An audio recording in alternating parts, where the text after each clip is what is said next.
ازيكم عاملين ايه؟ يا رب تكونوا بألف خير. يلا بينا نغير المود كده شوية مع كوباية قهوة وحتة براونز كده بطعم مميز جدا. يلا بينا نشوف الوصفة مع بعض وقد ايه هي سهلة وجميلة جدا. معايا ربع كوب من الزيت، معايا 300 جرام شوكولاتة خام، ربع كوب من الزيت، 4 بيضات، 230 جرام سكر، 125 جرام زبدة، 150 دقيق. المقادير سهلة خالص، تقدروا تاخدوا سكرين للمقادير، وكمان هسيبها لكم في صندوق الوصف اللي هو العنوان. اضغطوا عليه هتشوفوا كل الوصفة مكتوبة، تقدروا تاخدوها سكرين وتحفظوها على موبايلكم. اول حاجة الزبدة بدرجة حرارة الغرفة، البيض بدرجة حرارة الغرفة، كمان الزبدة والشوكولاتة بدرجة حرارة الغرفة. بحط الزبدة على الشوكولاتة وببدأ ان انا على النار اقلب فيهم، ما تسيبيهمش عشان ما يتحرقوش. واول ما تسيح معاكي وتكون مظبوطة كده بنزل في قلب طبق وببدأ ان انا اقلبها عشان كلها كده تدوب كده مع بعضها، والزبدة تدوب كده مع الشوكولاتة. تمام. هسيبها على جنب لانها لازم تنزل على الخليط وهو دافي شوية.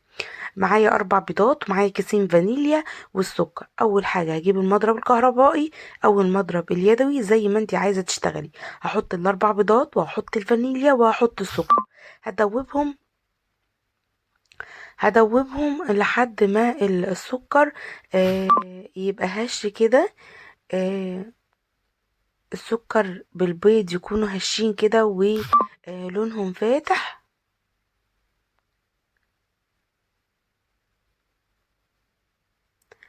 يكونوا هشين ولونهم فاتح.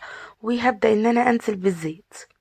برضو هتنيني اقلب لحد ما السكر يدوب تماما وتحسي ان القوام كده بقى لونه فاتح، ايوه زي ما انتوا شايفين كده وصل للون الحلو ده. بعد كده هنزل بالدقيق وهشيل بقى المضرب الكهربائي من ايدي وهقلبها باي حاجه، بمعلقه سيليكون، بالمضرب بتاع اليدوي، باي حاجه انت عايزاه. هقلب الدقيق لحد ما يختفي تماما ويدوب كده في قلب يعني ما تبقيش شايفه ان في ذرات دقيق خالص، ويبقى زي قوام الكيك كده. هو اصلا قوام البراونيز بيكون تقيل وما بيكونش خفيف. لازم يكون في صينية يعني مقاس مثلا نقول 30 35 من مربعة.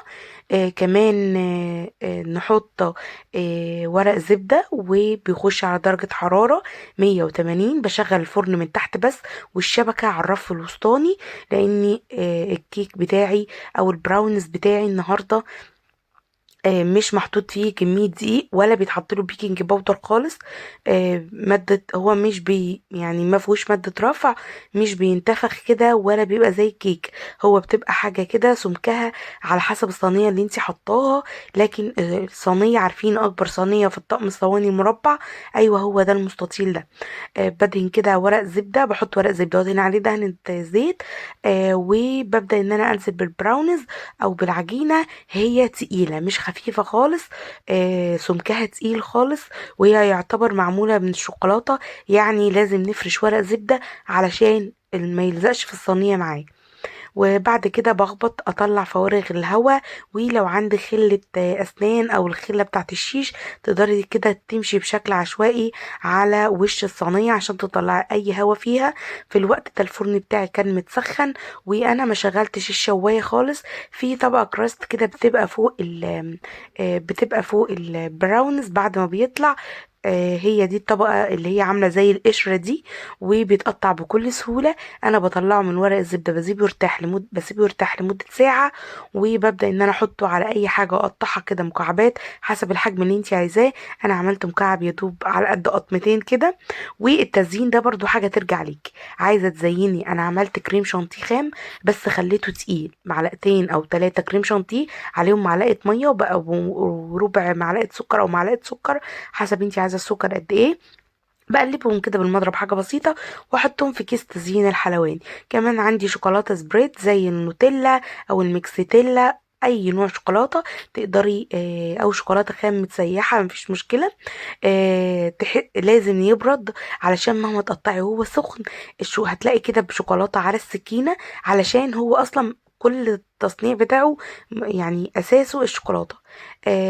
القطعة حلوة جدا وهي ارتفاعها كده مظبوط. في ناس بيعملوها ارتفاعها عالي قوي بيبقوا مصغرين الصينية، بس بصراحة هو ده براونيز الكافيهات، هيعجبكم جدا، طعمه مميز جدا. طعم الزبدة بالشوكولاتة غني جدا في قلب الوصفة دي، هتحسوا ان انتوا بتاكلوا شوكولاتة كده. التزيين بقى حاجة ترجع لكم، حبيت اعمل كده شكل عشوائي، ولما باجي اشده بالخلة الاسنان هيديني شكل ورقة الشجر. في اي تزيين عندكم توفي كراميل، عندكم نوتيلا بيضة، شوكولاتة بيضة متسيحة على حمام مائي، شوكولاتة دارك، اي حاجة حابين تحطوا اثناء التسوية بتاعته، تكسروا فيه شوكولاتة او تحطوا على الوش اوريو زي ما انتوا عايزين. البراونيز اصلا لو اتاكل من غير اي حاجة خالص طعمه تحفة، لانه زي ما قلت لكم معمول من الشوكولاتة والزبدة، فطعمه مختلف تماما. يا رب وصفة النهاردة تكون عجبتكم.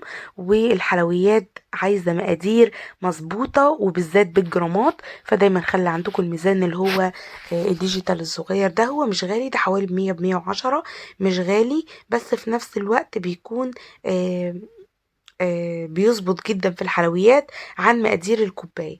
انا ممكن اقول لكم ال150 جرام عملوا قد ايه كوباية، لكن يعني الاحسن والادق انكم تعملوا بالميزان. هو ده شكل التزيين اللي انتوا شايفينه. هجيب بقى خلة اسنان وابدا ان انا اشد من النص كده، اعدلها بس عشان الكريمة وتدي شكل جمالي كده بسيط. تنسوش بقى اللايك عشان هو اللي بيرفع الفيديو ناس كتير يشوفوه، وتكتبوا لي في التعليقات قد ايه الوصفة عجبتكم، سهلة ولا صعبة. كمان تقدروا تحطوا التطبيق بتاع الوصفة على الفيسبوك، صفحتي الشخصية هبة شيحة، وعلى الجروب مطبخ هبة شيحة، تحطوا لي كل وصفاتكم علشان نشوف تطبيقاتكم الحلوة الجميلة. وتسلم ايديكم مقدما على كل حاجة.